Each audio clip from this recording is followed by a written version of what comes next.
The night it happened, the shoreline wasn't silent the way people imagine ancient places to be.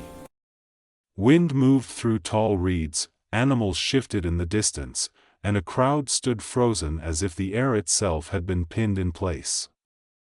The man who lived among the stone crypts had been screaming for hours, sometimes laughing, sometimes begging, sometimes speaking in voices that did not match his mouth. People called him cursed, mad, abandoned by the divine. But the traveler named Isher didn't see madness. He saw occupation. When Isher stepped closer, the man fell to his knees without being touched. Not in reverence, more like gravity had suddenly changed direction. Whatever lived inside him recognized something before words were ever spoken. That detail matters, because what followed was never about persuasion, prayer, or ritual. It was about authority. The crowd expected a spectacle. They expected Isher to shout, gesture, plead with heaven. Instead, he grew very still. His breathing slowed. The moment stretched. Then something unexpected happened. The voices coming from the man stopped arguing with Isher and began arguing with each other. Fear entered the sound of them. They did not ask to stay, they begged to go somewhere else. That detail never sat comfortably with official explanations. Why would controlling forces negotiate? Why would they plead for relocation? Why would they care where they went if they were merely symbolic? The answer is simpler than theology allows. They were not metaphors. They were exposed. Isher finally spoke, not a speech, not a command made of many words. Just a single utterance, sharp and deliberate, carried on breath and vibration. It wasn't loud, but it cut through the air like pressure change before a storm. The sound itself seemed to bend the space around it, and then something happened that people were never supposed to talk about again. Shapes appeared, not fully solid, not imagined either. Distortions, like heat above stone, like shadows that didn't belong to anything standing nearby. Several witnesses later described the same impossible detail. Once the sound was spoken, they knew exactly where to look. As if their eyes had been given permission to see what had always been there, the man screamed once, then collapsed. The shapes moved, fast, disorganized, suddenly visible and desperate. Nearby animals reacted instantly, panicking, scattering toward the water as if driven by something they could feel but not comprehend. By the time it was over, the shoreline felt emptied. Not peaceful yet, just cleared, like a room after heavy furniture is dragged out. The man sat up, blinking, confused, quiet for the first time anyone could remember. Isher said nothing else. He didn't explain. He didn't teach the crowd what they had just seen. That silence was not accidental, because the word Isher spoke was never meant to be public. It wasn't a name for worship. It wasn't a plea for assistance. It was a forcing function, a vocal key that collapses concealment.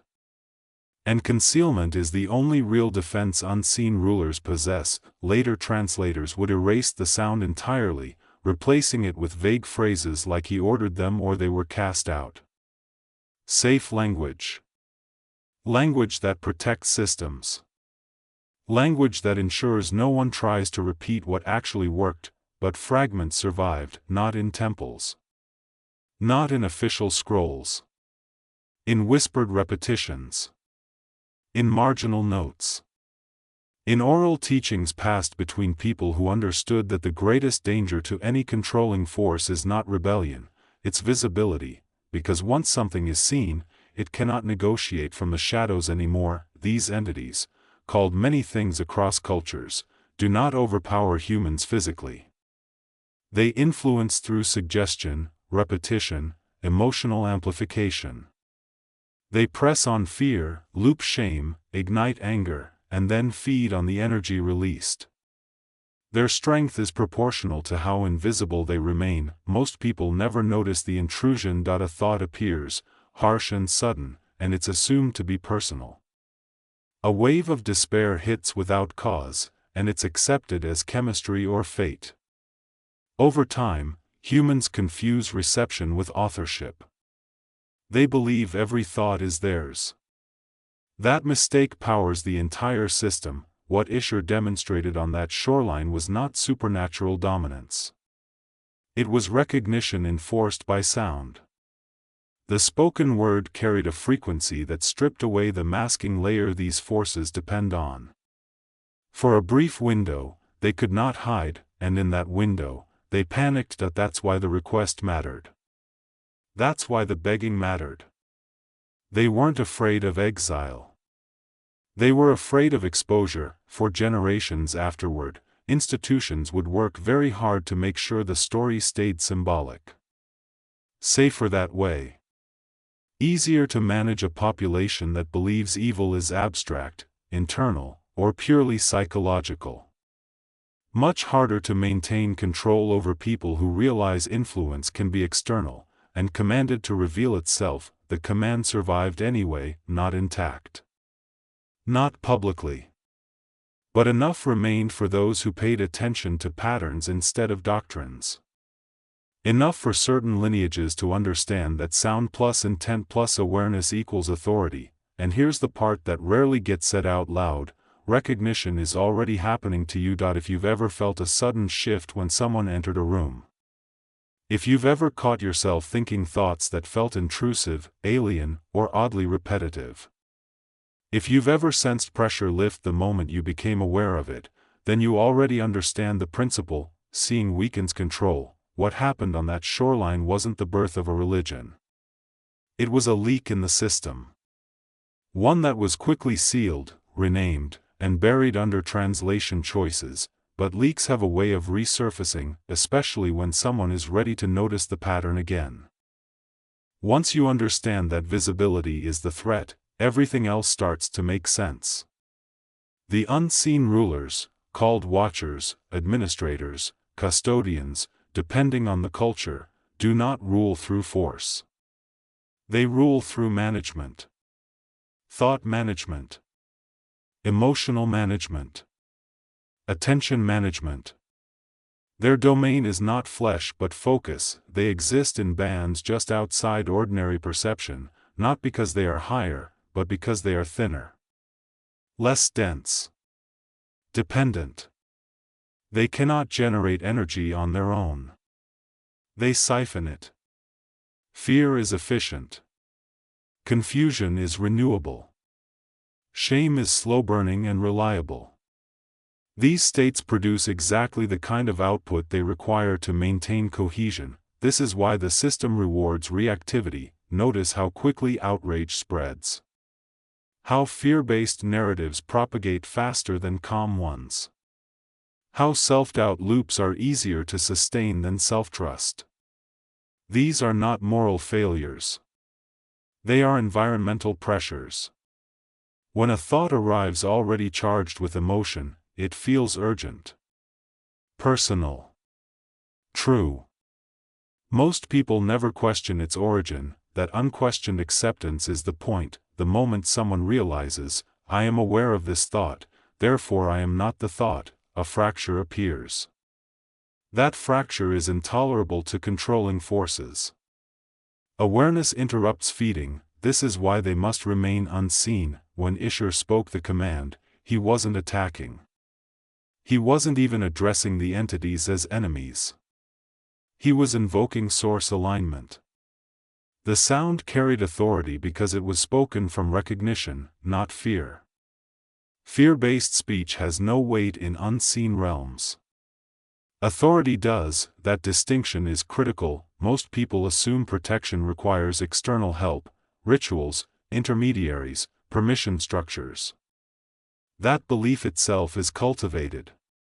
Dependency produces predictable behavior. Predictability produces control. Isher taught the opposite through demonstration. Authority is intrinsic, not granted. The suppressed command functions because it bypasses negotiation entirely. It doesn't argue. It doesn't threaten. It states alignment so clearly that anything operating out of alignment loses the ability to remain masked. When spoken correctly, the effect is immediate, not dramatic in a theatrical sense, but unmistakable. People report sudden density shifts in rooms they know well. Cold pockets where none existed. Movement at the edge of perception that doesn't resolve into imagination. A sensation of being observed that flips into I am observing you. That flip is everything. For a brief interval, often less than half a minute, the concealment layer collapses. What appears depends on the observer's sensitivity. Some perceive silhouettes or distortions. Others sense pressure patterns or emotional signatures that clearly do not belong to them. A few perceive structured forms, but detail is less important than certainty. You know something is there, and that knowing strips the entity of leverage. At this stage, many people sabotage themselves. Doubt rushes in. Internal commentary tries to explain it away. This is just imagination. You're projecting. Stop. That response feels psychological, but its timing is suspiciously precise. It appears only after recognition begins. That's not coincidence. Its defense. The unseen rulers cannot argue with authority, but they can still attempt distraction. If they convince you to dismiss your own perception, concealment snaps back into place. Feeding resumes. This is why repetition matters. Speaking the command once initiates exposure.